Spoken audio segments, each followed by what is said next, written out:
Hello out there, all you humans on the interwebs. I'm David A. Knatzer with Storyline Voiceover. I'm a voice actor, narrator, and storyteller.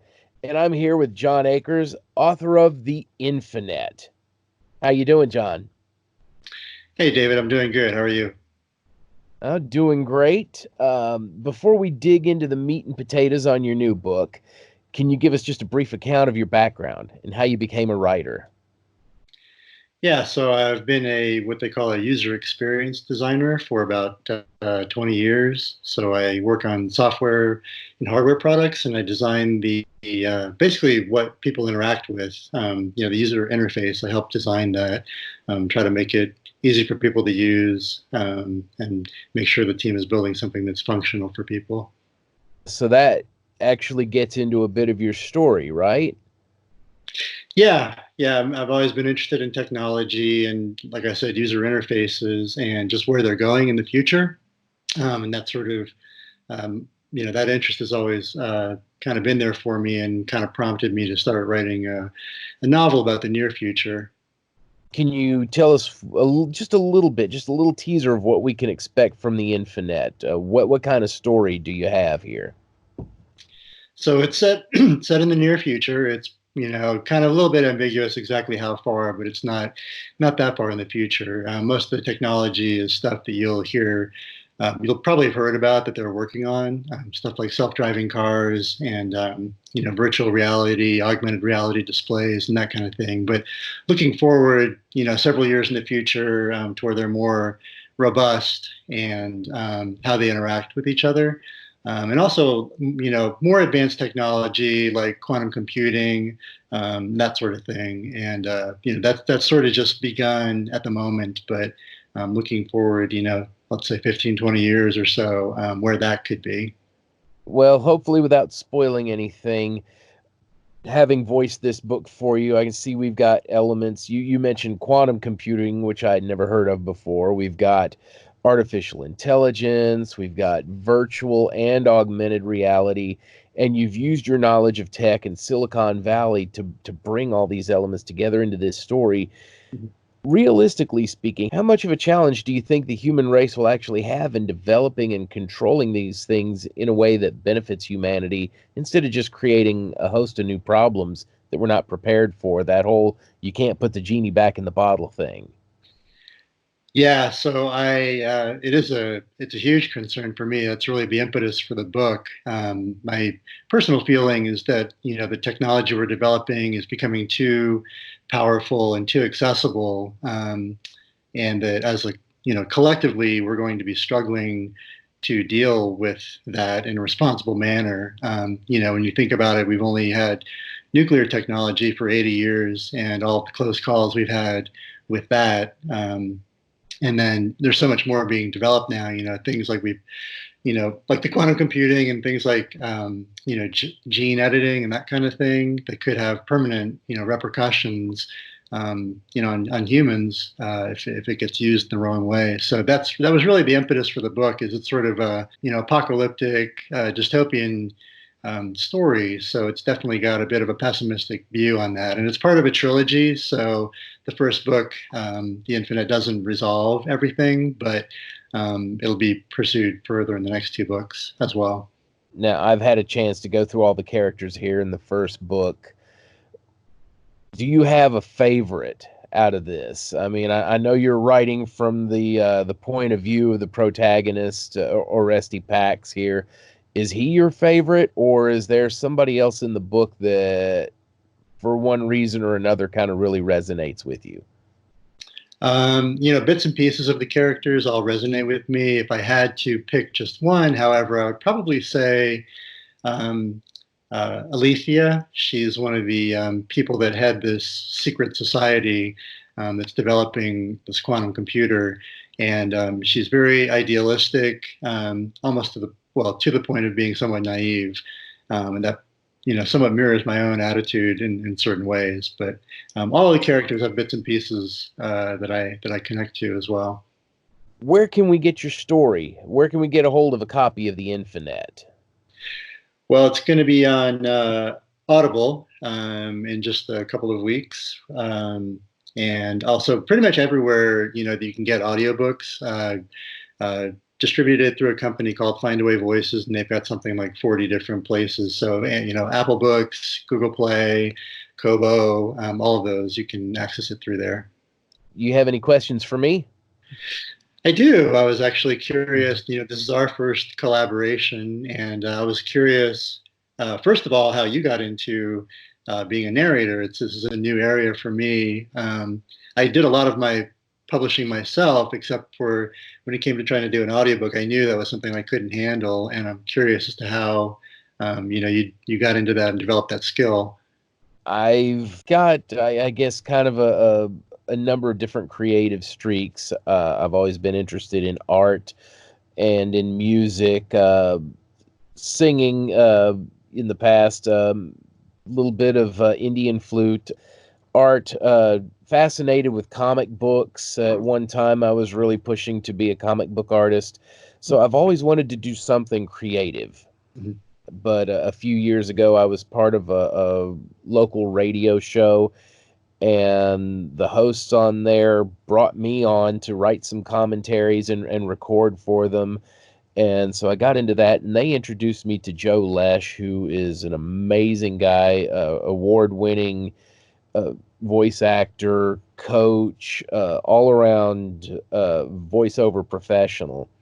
Mhm. And he was the one who got me peeked into thinking maybe I could do voiceover. I've always, been in love with stories, and I think that's part of what really helped me fall in love with this. At one point, when I was asking myself, all right, so why are you trying to do this voiceover? Why are you trying to build yourself up in this? And I got a hold of the concept of Simon Sinek's golden circle. Mhm. And it's a thing of, there's what you do, there's how you do, and at the very center of it is why you do it. And if you don't have a why, then what's the point in doing it? And so I thought, oh, so why? Well, it's because I'm in love with stories. Mhm. Yeah, I was always a reader of books, love movies, cartoons, comic books, all of it. And so it's a joy to me to help other people get their stories told. That's why the whole point of why my project is called Storyline Voiceover. Mhm. And so that's the reasoning behind that. Cool. What would be, I was curious, you've done several books already. I was curious what was kind of the most unique aspect of working on the Infinet for you. Hmm.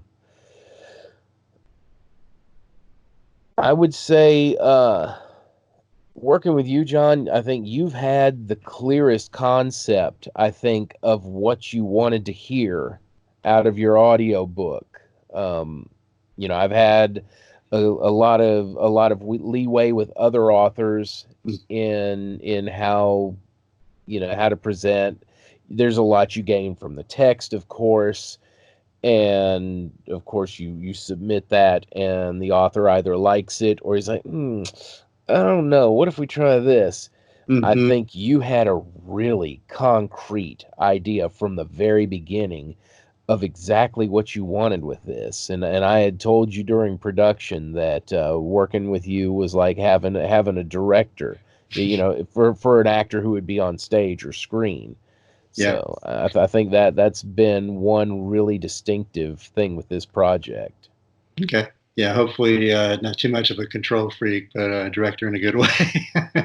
No, no, again, it's when you've got a good director, it's an aid to the actor because this way he's not having to kind of flounder around and sort of find Mhm. what it is the director's envisioning. Yeah, there's a very clear, good communication process there. Yeah. Well, I will say I did love some of the things that were different than what I originally had in my head that you came up with. It took me a little while to kind of adjust to them because I had a kind of a predetermined expectation in my mind. But then once I listened to him a few times, certain voices like Sevis's and Elena's, among others, I really came to appreciate. And it was definitely a learning experience for me not to be too controlling and to let you have a lot of freedom because you've got experience in this. So that was a good learning for me as well. Um, this is about you said you've done a couple dozen books, is that correct? Mm-hmm. How did you develop one of the things I've noticed in working with you is I was very impressed with your ability with accents. I'm curious how you picked that up. Is that just stuff you picked from Mr. Lesh or? I remember as a kid, I would always do weird zippy zappy funny noises, and I would try to imitate cartoon characters that I saw. So I think picking up voices and accents it's probably something kind of ingrained in me from a way early age. Uh, but there is something fun about playing with accents. There's some that are more difficult than others. Um, you wouldn't believe how hard it is to say get the right kind of English accent, considered how many different types of English there are just in England. Hmm. You know. Yep. Or if they say Scottish, well, do you want an Edinburgh, Scotland, or do you want your Glaswegian when you come out and understand what he's saying? Uh, Yep. Yeah, I'm going to have to find a way to get a character in a future book. When you did the audition and you had Angelo, I don't think you had the information that he was supposed to be from Brazil, and you did this wonderful mhm. Brooklyn or New York accent that I actually Yeah, loved. he was It deep was and gravelly. He was, my name is Munzio. sad not to use that, so maybe in the future I can find a way. What are some, if any, voice actors that you admire and listen to yourself? Well, in the world of animation, there are definitely some really great ones out there. Kevin Michael Richardson is an amazing guy. He's and of course he's got one of those super deep barrel chested voices, and you hear him all over the place. Mm, You kind of have to bring up names like Steve Blum and John DiMaggio and Tara Strong. mhm, Uh, of course, I mean, I love Peter Cullen and Frank Welker. Of course, mm, they're Optimus Prime and Megatron in the Transformers cartoons. But of course, Frank Welker, was also Freddy in all of the Scooby Doo cartoons from the 60s, even on up to present.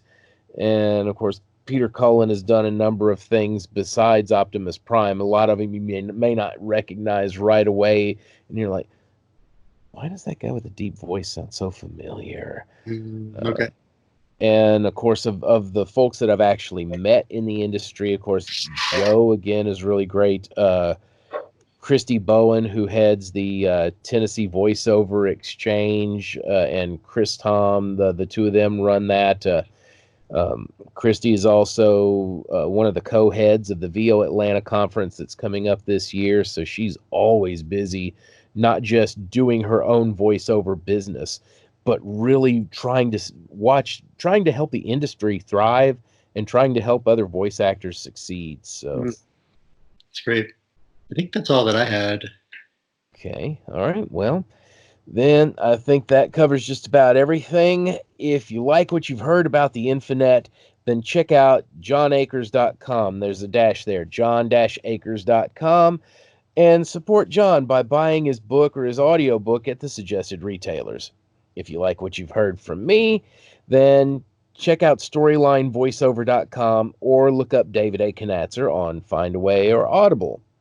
John, do you have a last word? No, no, I just want to say thanks very much for your help. It's been a great experience, and I look forward to hopefully doing it in the future. All right, then, that's it. So long, folks. Sayonara, and good night.